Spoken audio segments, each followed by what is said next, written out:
বিএনপির দলীয় কার্যালয়ে ভাঙচুর ও অগ্নিসংযোগের অভিযোগে আওয়ামী লীগ এবং সহযোগী সংগঠনের ১১৬ নেতাকর্মীর বিরুদ্ধে মামলা দায়ের করা হয়েছে।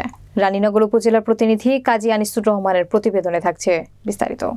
সোমবার দুপুরে থানা বিএনপির ভারপ্রাপ্ত আহ্বায়ক মোশাররফ হোসেন বাদী হয়ে এই মামলা দায়ের করেন।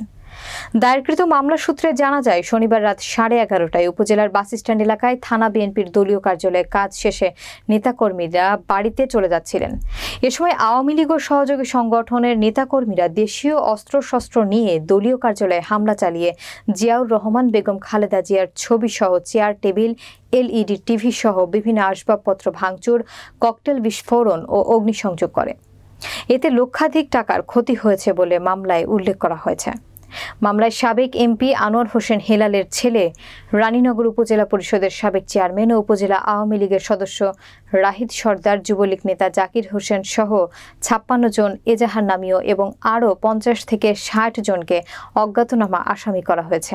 রানীনগর থানার ভারপ্রাপ্ত তদন্ত কর্মকর্তা মেহেদী মাসুদ বলেন, বিএনপির দলীয় কার্যালয়ে ভাঙচুর ও অগ্নিসংযোগের অভিযোগে থানা বিএনপির ভারপ্রাপ্ত আহ্বায়ক মোশাররফ হোসেন বাদী হয়ে এজাহার নামীয় ৫৬ জন এবং আরও ৫০ থেকে ৬০ জন অজ্ঞাতনামা আসামি করে সোমবার দুপুরে মামলা দায়ের করেছেন।